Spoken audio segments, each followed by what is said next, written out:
As Mark's car rumbled down the winding country road, he couldn't ignore the rush of both excitement and anxiety coursing through him. The tires crunched gravel beneath them as he approached the neon-lit sign that flickered insistently, announcing his destination, the Whispering Rose Motel. Nestled amidst the secluded outskirts of town, it was the discreet haven he had chosen for his secret weekend escape. His heart raced as he parked the car in the dimly lit lot. The night air was cool, carrying the scent of pine and the promise of secrecy. A chill ran down his spine as he realized he was actually going to go ahead with it. After years of hiding, repressing, and running, he had finally found the courage to take the next step. He had been through decades of multiple cycles of purging and binging, but this time as he sat there, he knew this time it would be different. He hesitated for another moment, feeling anxious. His fingers slipped into the pocket of his jeans and pulled out the list of instructions. He had already crossed off a number of items, steps he had to complete tonight. With slightly shaking fingers he crossed off, drive to the Whispering Rose Motel. Eventually, he summoned the courage to open the car door and stepped onto the motel's gravel parking lot. His footsteps were hesitant, echoing his nervousness, as he made his way toward the dimly lit reception area. Inside, the receptionist, an overweight middle-aged woman with a bored but friendly smile, greeted him.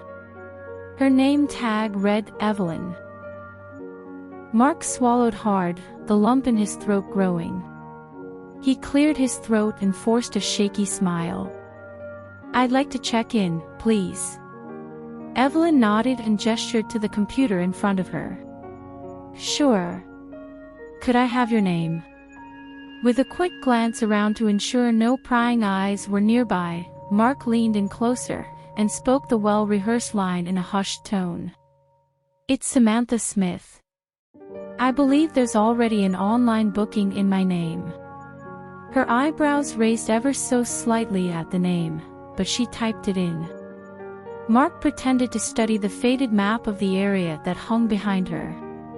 His heartbeat and the slow tap of her keys seemed to be the only sound in the room. Finally she spoke. "Samantha. I can see the room's already been paid for by a Mr. John Smith." Mark nodded wordlessly and she added, "It says please hand over the keys to my wife." She said the last word slowly and looked pointedly at Mark. He did not respond, only nodded and tried to stop the warm blush seeping up his cheeks.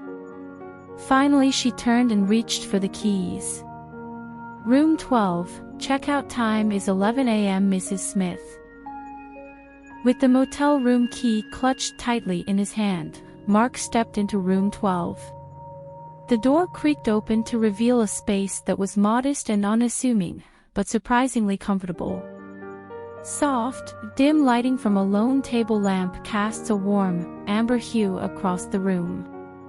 Closing the door behind him, Mark took a deep breath, the reassuring click of the lock reminding him to pull out his list of instructions once more. He sat on the edge of the bed, his thoughts racing.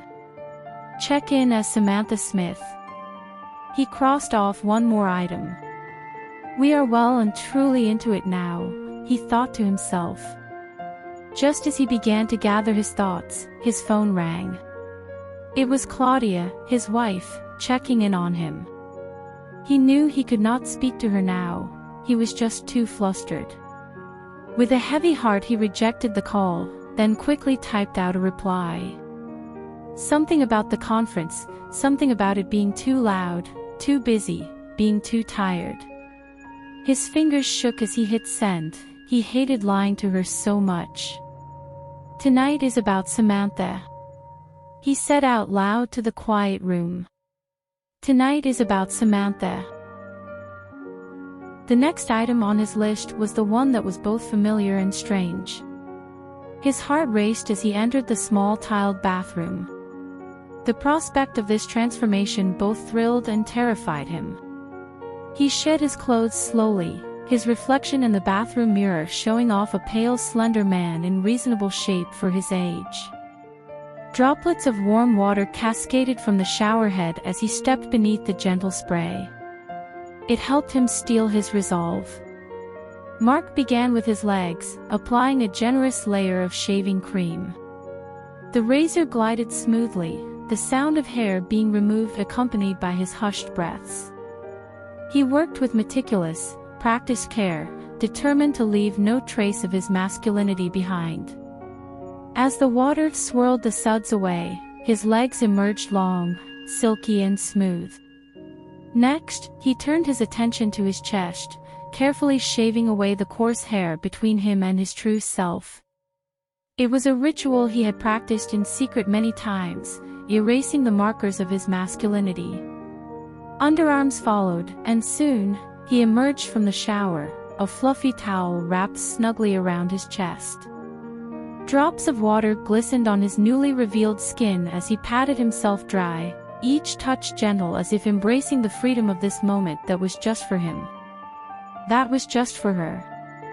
Next, the finishing touches.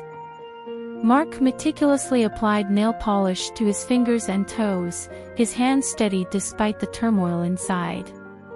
The glossy color transformed his nails into a vibrant shade of crimson, a symbol of the woman he was becoming, of Samantha's emergence.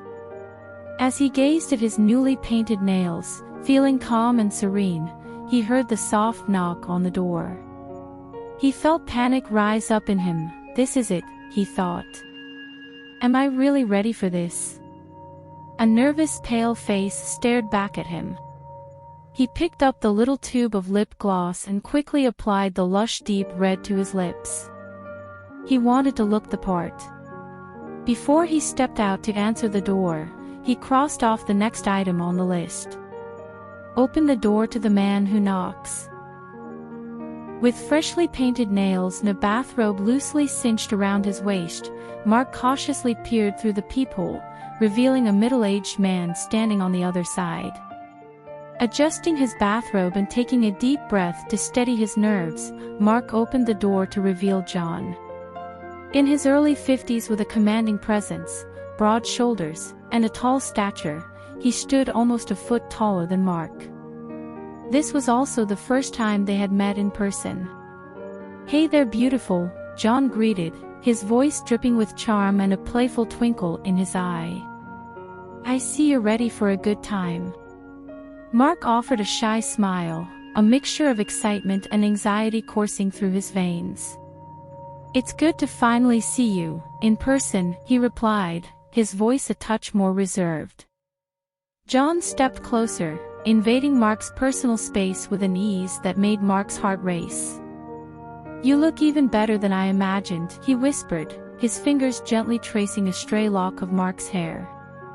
Mark's cheeks flushed with a rosy hue as he met John's gaze, a blend of longing and uncertainty in his eyes. "I've been looking forward to this," he admitted, his voice quivering with anticipation. John smiled. "But we have a long weekend ahead of us and you are a bit underdressed for our dinner reservations." He angled his head and added, "Maybe overdressed for later in the night, but for now I want you in this." And with a flourish he revealed a beautiful long dinner gown on a hanger. "And I also picked out some lingerie and heels for you." Mark was blushing as he took the bags and dress from John. "The dress looks beautiful," he said, breathlessly. John stepped back and with his big hands held Mark's shoulders firmly, his eyes drew his gaze, the room around them slipping away until it seemed like no one existed but this man and this one weekend they would spend together. In a soft voice John spoke, "Tonight is about you feeling like the beautiful woman you were meant to be." He then gently stepped back but not before brushing a rough palm delicately over Mark's cheek. "I'll be waiting in the car, don't take too long."